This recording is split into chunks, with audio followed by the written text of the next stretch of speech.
icon of its age.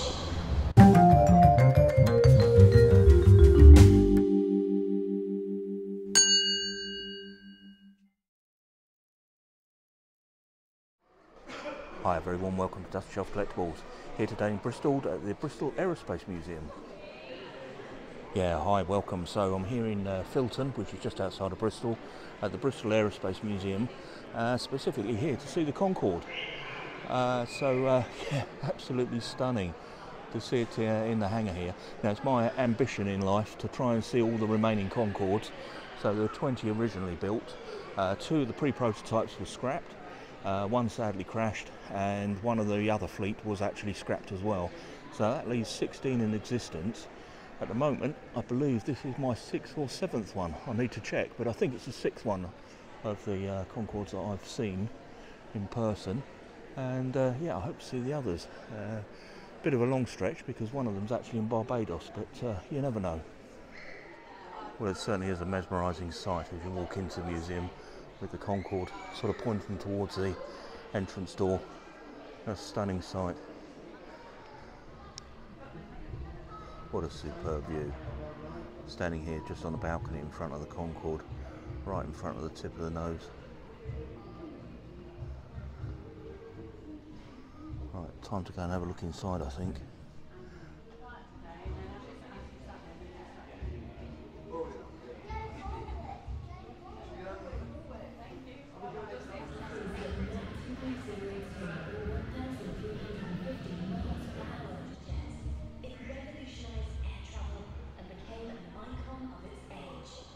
Rather clever. The display on the fuselage of the plane. Let me come down a little bit so you can see.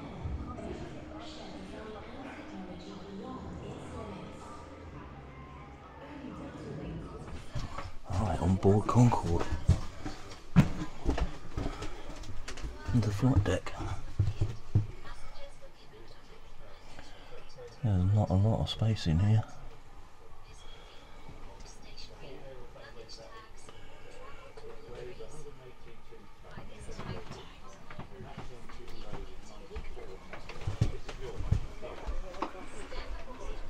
My head because it's yeah, very cramped. Got all the breakers on the wall here. Obviously there's a cockpit glass that would lower with the nose. Got the internal glass and the external glass. So this is the look at this, 26th of November 2003, so when its arrival at Filton, members of the crew signed goodwill messages, and yeah, their signatures are reproduced here. Right, coming back down into the body of the plane, what have we got here? First aid kit, resuscitation unit.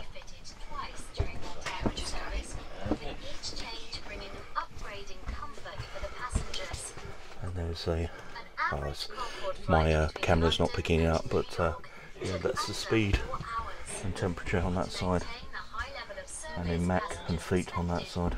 It does say 1.95 Mach and 55,000 feet. You can see the amount of leg space there is on here.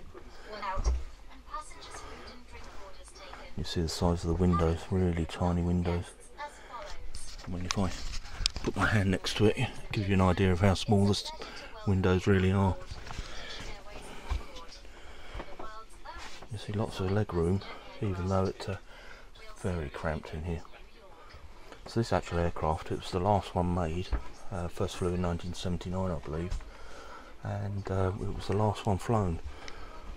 And it's probably, as the gentleman was just saying, it's probably one of the best kept ones. In its original condition, and this had all the modifications after the accident in Paris, and oh, amazing to see.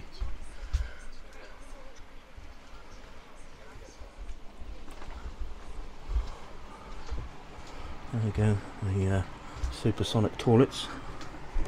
And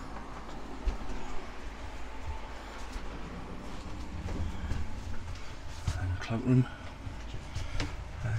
rest of the fuselage.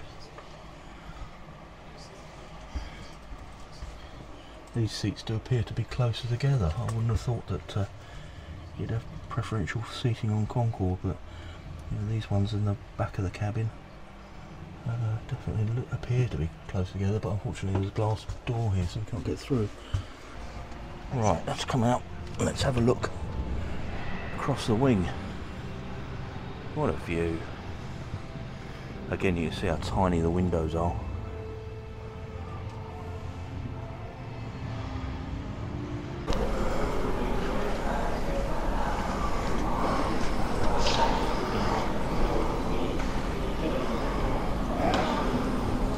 Opposite the aircraft is the Concorde Memorabilia Museum. We come over here to start with, and these are all the sort of specials and collectibles, I guess. You can see the box set here, 14 of 500, the Ultimate Collection, 1976 to 2003.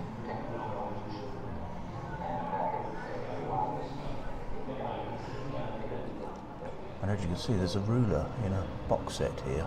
It says commemorative ruler and luggage tag. I guess that's the luggage tag over the back. The ruler is 9 inches, approximately the length in which Concorde's fuselage increases in supersonic speed.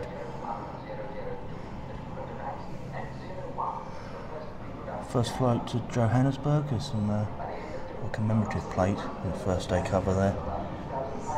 Other first day covers and stamps. We've got a flight simulator toy and the good old Airfix kit, a wooden Concorde kit, and over on this side we've got some of the dining utensils, obviously the champagne flutes and champagne bottles there. The luggage tags, the Concorde luggage tags, the uniforms. There's the flight crew. Information here. There's some tickets. London to New York. BA001. Now this is something quite special. So this is the cap from Alpha Foxtrot's flight deck. So this cap on its final flight, Alpha Foxtrot being the aircraft that's here, basically the flight engineer Trevor Norcott, the gap opens up in the cockpit when Concorde reaches supersonic speed, obviously with the expansion, and as this came into land, Trevor Norcott pushed the cap here into the gap that's in the flight deck, and then as it came into land, obviously it contracted and this got trapped in Concorde for what they thought would be ever more. Sadly, when the Concorde was moved into the museum here, somebody grabbed hold of the cap and pulled it out of the gap. But yeah, it's a wonderful story. They've got a display here of seats from Concorde, and obviously as tastes and fashions change, you can see one from sort of the orange affair there, and kind of a deep purple, and then onto the greys. And obviously, as we saw on the Concorde, the leather seats that are on there now. But what I find actually fascinating by these seats is that somebody had the foresight to save them. So in this cabinet, some artefacts from Brian Trubshaw, who was the test pilot for Concorde. You see his attaché case here, and yeah, there's his flight overalls, complete with his ID on there. And down here is Concorde 001. So Concorde 001 is actually in Duxford at the moment, and I think 002 is, I can't think where it is, but they're still both in existence, so both are the prototypes. This cockpit that's here, I was just reading, this is the 1960s mock-up that was built so that the pilots and engineers could get a feel for the layout of the cockpit, and also with the simulation screen in front, get an idea of what it would be like to fly Concorde.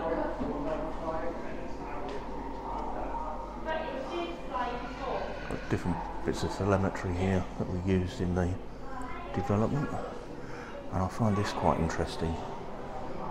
This is the cockpit fatigue test sample.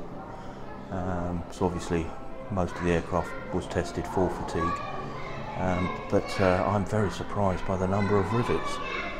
I don't know a great deal about aeronautical engineering, but I mean, certainly in the world that I come from, you know, you would avoid putting that many rivets in a panel, but yeah, there's an awful lot. Absolutely fascinating.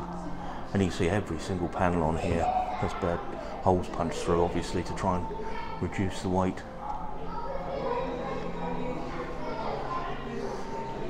There's some of the mock-up samples, engineering samples of the outer skin, and a mock-up sample of the glass. And I'm just going to step back a bit, try and get these in shot. These are absolutely huge. I reckon this has got to be 10 feet long, and this one down here probably about 4 or 5 feet. But these are the wind tunnel samples. You can see a picture down here of the item inside the wind tunnel being tested, obviously testing the shape of the aircraft. And a model of Concorde here, with a very psychedelic screen behind. Right, back down on the ground floor now, and see the air intakes for the engines. And the wheels there. Obviously this one, as I said, does have the modifications, so this would have got the Kevlar bracing inside the fuel tanks, and the different, I think, didn't they make a change to the wheel compound as well, the way in which the wheels were constructed.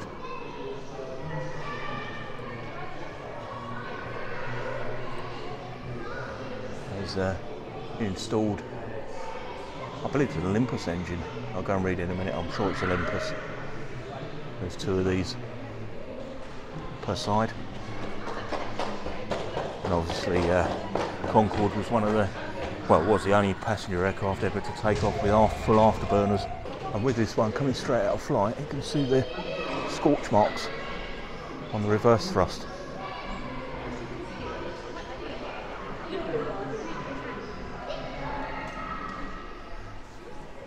The little tail wheel.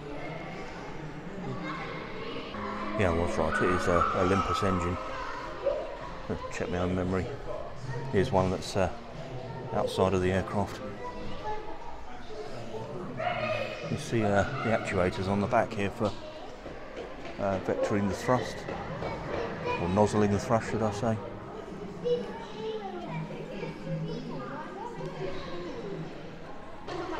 And the intake end of the engine.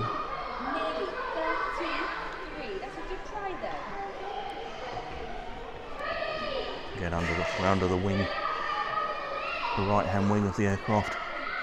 You see the tail flaps.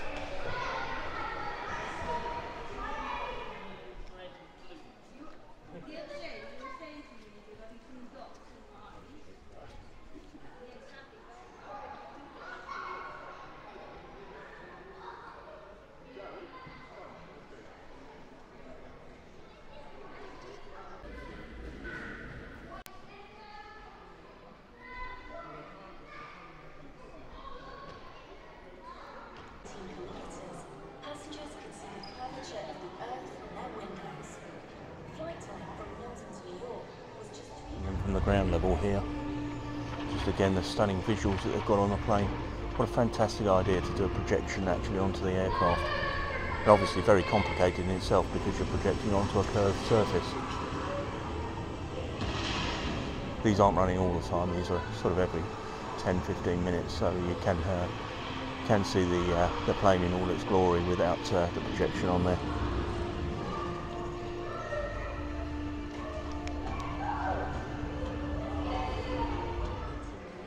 I'm here today with my wife and daughter, and when we arrived at 10 o'clock I was insistent that we came through to see Concorde to start with, as I wanted to get on it before there was any crowds. So when we joined the queue, there was probably a couple of people in front of us. We waited 2 or 3 minutes, and obviously with it being so cramped inside, they're letting you in 2 at a time. We're now midday, and the queue runs from the front door entrance that you can see just there, all the way around on the gantry here, right the way back here. So recommendation, if you are coming here, particularly on a busy day with a car show, get into Concorde first thing and have a look round.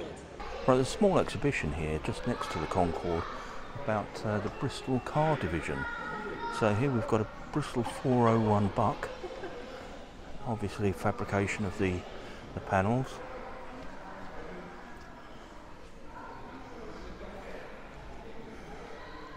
The concept for the Bristol Fighter and the wind tunnel model at the top there. And then this is a Bristol 405 Le Mans Racing Coupe. Quite a strange looking car though. A very, very long bonnet and this very narrow sort of canopy, and then coming to sort of a swept end, but with this sort of aerofoil on the back. Yeah, what a strange shape.